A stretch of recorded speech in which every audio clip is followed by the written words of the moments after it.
पोदार महाविद्यालय नवलगढ़ ने अपनी जो शिक्षा के क्षेत्र में ख्याति बनाई, नाम बनाया, उसी का परिणाम है कि हमारे सीकर, झुंझुनू, चूरू जिले के सैकड़ों हजारों विद्यार्थी यहाँ से शिक्षित होकर प्रशासनिक सेवा के साथ साथ अन्य उच्च पदों पर आसीन हुए। व्यापार और उद्योग जगत में भी उन्होंने अपना सफलता का परचम लहराया। ज़्यादा फोकस कर रहे हैं स्किल डेवलपमेंट पे और ऐसे प्रोग्राम्स पे जिस पे बच्चों को जॉब मिले।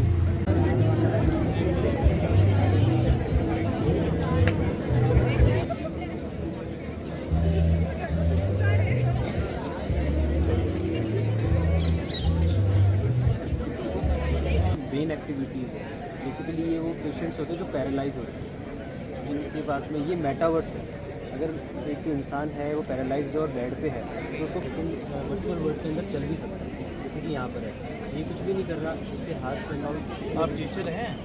कितने नंबर दोगे इसको, इस प्रोजेक्ट में? आउट ऑफ 100 है। 10 काय के काटो? 10 इसलिए काटेंगे क्योंकि ये पीछे आना एक क्योंकि प्रोटोटाइप है। अच्छा, इसके गुरुजी समझा रहे हैं, ये नहीं समझ पा रहा है, उसे कितने काटे हैं? उसके कितने काटे हैं? सर एक्चुअली इंग्लिश की आजकल नकल के ज़माने में रोज़ पकड़ रहे हैं यार लोग। आप तो मस्त है, तेरे नंबर आ जाएंगे 100 में। मैं तो ये घबराना नहीं चाहिए, लोग तो आते रहते हैं, क्या है, मस्त है, कर ले, ये अच्छा है।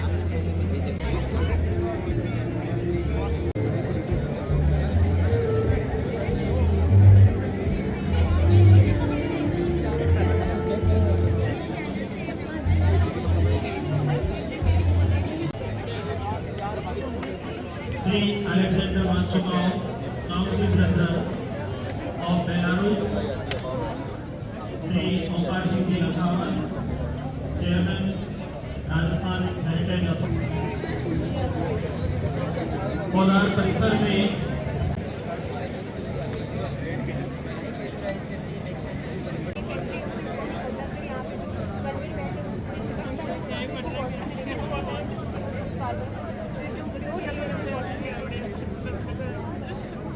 सर कैमरे पे जैसे एग्जांपल है 21 दूसरा है लोगों के पास वाइट जो हम लोग नॉर्मल सबके पास में हम लोग मेडिकल में जाके लेकर आ सकते हैं, ठीक है। उसके बाद हम लोग इसके अंदर ग्राइंडिंग करने के बाद हम लोग दवाई एक चीज़ से तो बनेगी, बहुत सारी चीज़ें हम लोग ऐड करेंगे इसके अंदर, जैसे डाइट।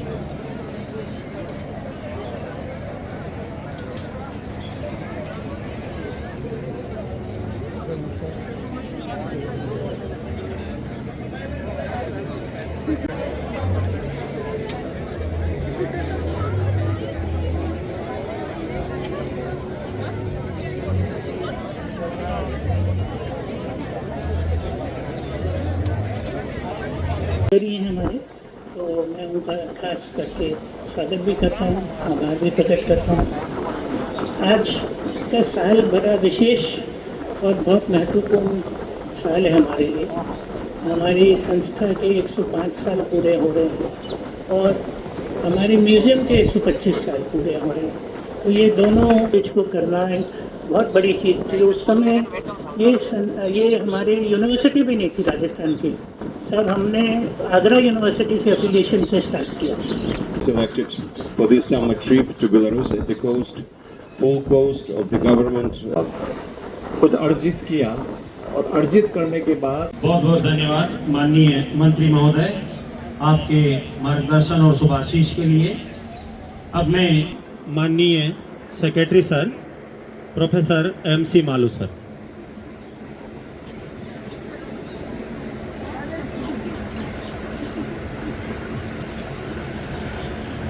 आनंदीलाल पोदार ट्रस्ट के 105वें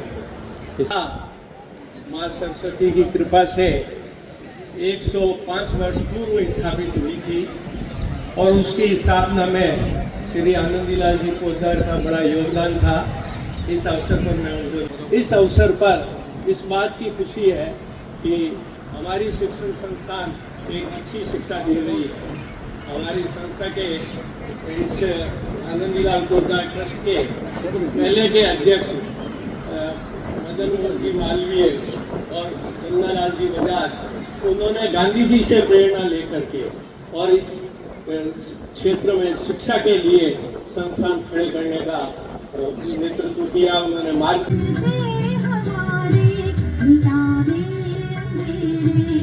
हमको उजालों का संसार देना, केशार देवा, केशार देवा, अज्ञानता से हमें तार देवा, केशार देवा, केशार देवा। देखिए, एक समय था जब भारतवर्ष में गुरुकुल शिक्षा पद्धति हुआ करती थी। गुरुकुल शिक्षा पद्धति में गुरुकुल का जो आचार्य होता था उसका केवल और केवल मात्र विद्या दान करने का काम होता था। पूरा समाज मिलकर गुरुकुल की व्यवस्था में सहयोग करता था। उसके बाद एक के बाद एक कई विदेशी आक्रमण आए और अंत में जब ईस्ट इंडिया कंपनी यहाँ आई और फिर 1857 की क्रांति के बाद जब भारत की सत्ता सीधे ब्रिटिश क्राउन के अधीन चली गई तो उनके दिलो दिमाग में एक बात आई कि ये कैसा राष्ट्र है जो 1000 साल से कई विदेशी आक्रमण झेल चुका, फिर भी इसकी सामाजिक समरसता भंग नहीं हो रही है, इसकी एकता और अखंडता का भाव यहाँ के नागरिकों का खत्म नहीं हो रहा। तो उन्होंने अपने एक विद्वान को भारत का अध्ययन करने के लिए भेजा था। उसने पूरे भारत का भ्रमण किया और भ्रमण करने के बाद उसका एक ही निष्कर्ष था कि भारत की शिक्षा पद्धति ऐसी है जो मानव में मानवीय गुण के साथ साथ उसकी योग्यता के अनुसार वो किस क्षेत्र में ज़्यादा रुचि रखता है उसी के अनुरूप उसको शिक्षा दीक्षा देते हैं। तो ब्रिटिश क्राउन ने भारतीय शिक्षा पद्धति को तहस नहस करने का प्रयास शुरू किया और उसके बाद एक नई शिक्षा पद्धति आई। उसी दौर में हमारे यहाँ के जो प्रवासी बंधु थे जो इस मरुधरा से निकलकर व्यापार और उद्योग के लिए दूसरे महत्वपूर्ण प्रांतों में चले गए थे जहाँ से उद्योग और व्यापार का काम करना ज़्यादा सुगम और सरल था। वहाँ उन्होंने अपनी मेहनत से, अपनी बुद्धिमत्ता से, अपने कौशल से, अपने श्रम से व्यापार और उद्योग जगत में एक के बाद एक सफलता के शिखर चढ़ते गए, लेकिन वो अपनी मातृभूमि को नहीं भूले और वो वापस अपनी मातृभूमि तक आकर यहाँ के आम जन को सुशिक्षित करने के लिए विद्यालयों की और महाविद्यालयों की स्थापना करना शुरू किया। उसी में आनंदीलाल पोद्दार ट्रस्ट ने एक शताब्दी पहले यहाँ शिक्षा के क्षेत्र के लिए विद्यालय महाविद्यालय प्रारंभ करने का निर्णय किया, जिसको आज 105 साल पूरे हो चुके हैं। और पोद्दार महाविद्यालय नवलगढ़ ने अपनी जो शिक्षा के क्षेत्र में ख्याति बनाई, नाम बनाया, उसी का परिणाम है कि हमारे सीकर, झुंझुनू, चूरू जिले के सैकड़ों हजारों विद्यार्थी यहाँ से शिक्षित होकर प्रशासनिक सेवा के साथ साथ अन्य उच्च पदों पर आसीन हुए। व्यापार और उद्योग जगत में भी उन्होंने अपना सफलता का परचम लहराया। आज इसका 105वां साल पूरा हो चुका है और इनका जो संग्रहालय है उसको 125 साल पूरे हो चुके हैं।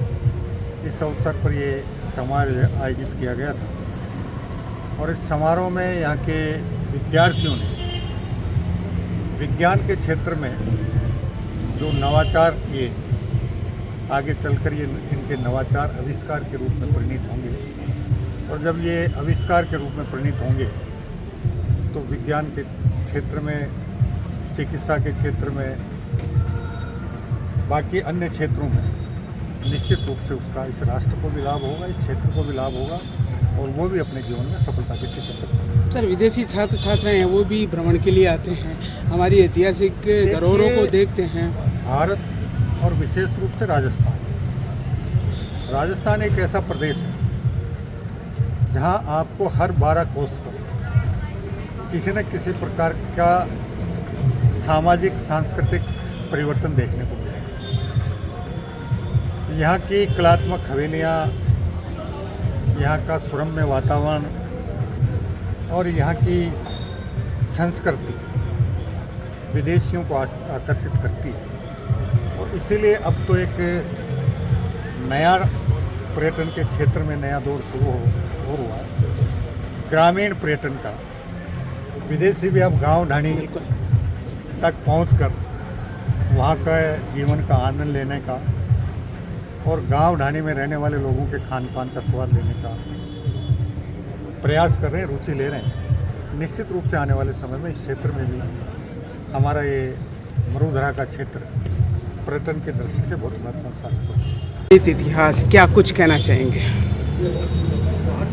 बहुत है, ये धरोहर है हमारी और मुझे बहुत खुशी है कि मेरे 5 जनरेशन तो हो गए और मेरे बच्चे भी इसमें पूरी तरह इन्वॉल्व हैं। तो हमारा ये प्रतिज्ञा है कि इसको हम आगे ले जाएंगे और इसमें अच्छा काम करेंगे, नवलगढ़ के लिए, पूरी शेखावती के लिए करेंगे और उसी से पूरा राजस्थान के लिए। सर, आगे क्या कुछ फ्यूचर प्लानिंग रहेगी पोद्दार शिक्षण बहुत संस्थान से की? नए प्रोग्राम्स आ रहे हैं, कोर्सेज आ रहे हैं। जैसे आपने देखा पहली बार विदेश का बच्चे आए हैं, यहाँ पढ़े हैं, अमेरिका से आए वो भी, यहाँ 3 हफ्ते थे। तो ये ऐसे और बहुत प्रोग्राम्स आ रहे हैं जिसमें हम इन्वॉल्व करना चाह रहे हैं, खाली देश में नहीं विदेश में भी। बिल्कुल सर, हेरिटेज संरक्षण को लेके भी पोद्दार जी की हमेशा रही है भावनाएं कि नवलगढ़ का नाम है वो विदेशों में भी रहे। तो हेरिटेज के क्षेत्र में क्या कुछ रहेगा आपका? हेरिटेज में तो अपना म्यूज़ियम है जो आज वर्ल्ड फेमस है। हम चाहते हैं वहाँ के और भी लोग आएँ, देखें, इसके आगे बढ़ाओ। जितने लोग विदेश देश से आएंगे तो यहाँ का पूरी ग्रोथ होगी, पूरी इकनॉमी की, नवलगढ़ की, शेखावती की। सर, मॉडर्न एजुकेशन पे अगर बात करें तो सभी चीज़ें लगभग परिपूर्ण है पोद्दार? नहीं, अभी कर रहे हैं, सभी चीज़ तो नहीं, पर NEP को इम्प्लीमेंट कर रहे हैं। हम ज़्यादा फोकस कर रहे हैं स्किल डेवलपमेंट पे और ऐसे प्रोग्राम्स पे जिस पे बच्चों को जॉब मिले। तो हमारा फोकस यही है कि हम ये कार्यक्रम करें जो बच्चों को अल्टीमेटली एम्प्लॉयबल। बिल्कुल, thank you sir. Thank you.